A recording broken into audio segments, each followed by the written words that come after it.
Hi Central Church, welcome to this week's weekly update. And let's start talking about a plan.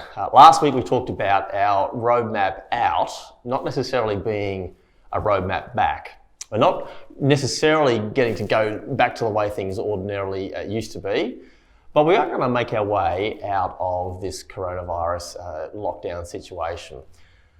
There are a few things that are just helpful for us to think about firstly, and the first is of course our theology. Always driven by theology and what God says to us. A few things come to mind there. One is a gathering is really important. That very word church means that we are the gathered ones of God, the ones that God has gathered together. And being together is a really important part of who we are as a church. So that's going to drive our theology. We want to be together. Another important part of our theology, and something we talked about last week, was honouring those who lead us and govern us. So our government has been working really hard to make sure that the steps out of the coronavirus lockdown are careful and well thought through, and that people will be protected, lives can be saved. So we want to honour what the government says to us, and the government's been really helpful in bringing out lots of information and stages to help us plan both now and into the future. Another really important part of our theology is our mission. Our mission is to make followers of Jesus by being followers of Jesus. It's based on Jesus' great commission for all of his disciples. And look, that just hasn't changed. We are still God's church. We haven't been able to do things exactly the way we have always done them, but we are still on about learning Jesus, learning to follow him, and also about making the good news of Jesus known. That hasn't changed. But let me just talk about, though, what's going to happen now. We moved this week into stage 2 of the government's plan out. That was brought forward by a couple of weeks, and that has allowed groups of 20 to gather together.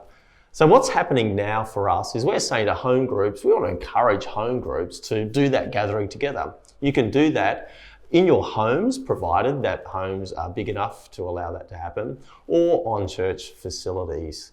Some of our meetings are able to happen now face to face, and we're really glad about that. So what we are doing though in this stage is encouraging you to have those meetings together, to even on Sunday get together with some other people from church in your home, provided you're following all of those important guidelines about ensuring there's enough space, that you're not overcrowding, you're staying under 20, and you're able to keep 1.5 meters apart from those who are not immediate family members. What we are doing now as a church is we've established a COVID-safe plan. This is something that our denomination has encouraged all churches to do, to set out the things which will help us know when we gather together, what kind of cleaning requirements are there going to be, how are we going to report the number of people who are at meetings, how are we going to tell people and communicate to people all of these requirements that the government has given to us. So we've put that together.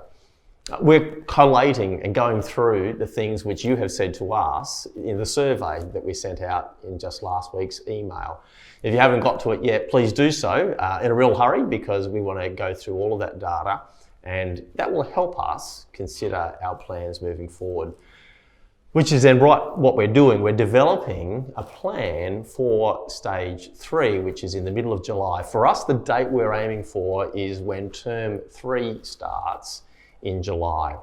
So irrespective of whether the government moves and changes some dates around, we think term 3, the beginning of term 3, will be a good date for us to go by. So we're developing a plan for that. The elders will be meeting on Tuesday night of next week to gather around some plans and ideas, look at what our denomination has said to us, and develop a plan for when gatherings of 100 are allowed.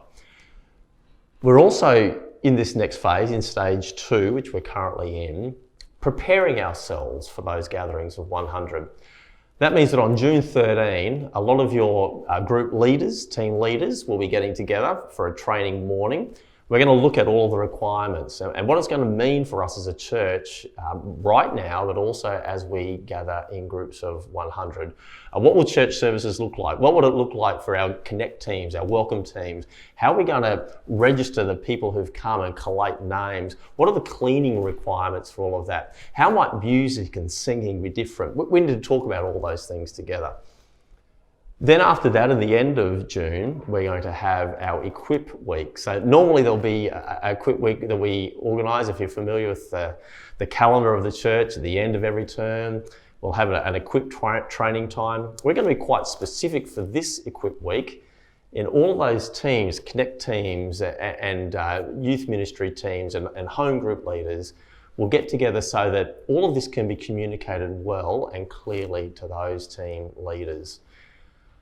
That will then put us in good stead to move ahead to how we are going to gather together in groups of 100. We want to be able to run services of 100 in term 3. That's a lot of logistics and a lot of planning involved in that. Currently at Morning Church, our regular 9 a.m. service has about 250 people come. So clearly it's not going to be the same. Things will be different. And so therefore, I just want to remind you of those things that I just mentioned last week. I want to ask you firstly, if you would be patient. This is going to take a lot longer than a lot of you might want it to take. Please be patient. Please be loving. We want to recognize that we're all different. And some people are going to be rushing back and wanting to get things happening quickly. Others are going to be more reluctant, want to move a bit more slowly. We will love well when we consider one another's sensitivities in this. And thirdly, be accepting of change. Be accepting that things are going to be a bit different. Services and the way they look will be different. We will, according to government regulations, have to record the names of people who will be coming to not only church services but other meetings that happen here at church so that contact tracing can take place. There's going to be a lot more cleaning involved. We won't be able to we just simply won't have the resources to do kids ministry the way that maybe you might love it to be done or the way it's always been done over 5 or 6 different services as we were able to do for the other services when we used to have them. There's a lot we obviously need to think through. There's a lot we need to plan for, and we want to do this together as a church in a consistent way. So let me ask you please to pray for all of this. Help us to do this well and be patient, but we're really looking forward to that time in term 3 when we start to gather together to have services again in a bit more of a familiar way. Thanks for being a part of this and checking out this video. Encourage you again, gather together with some other friends this Sunday for our live stream service.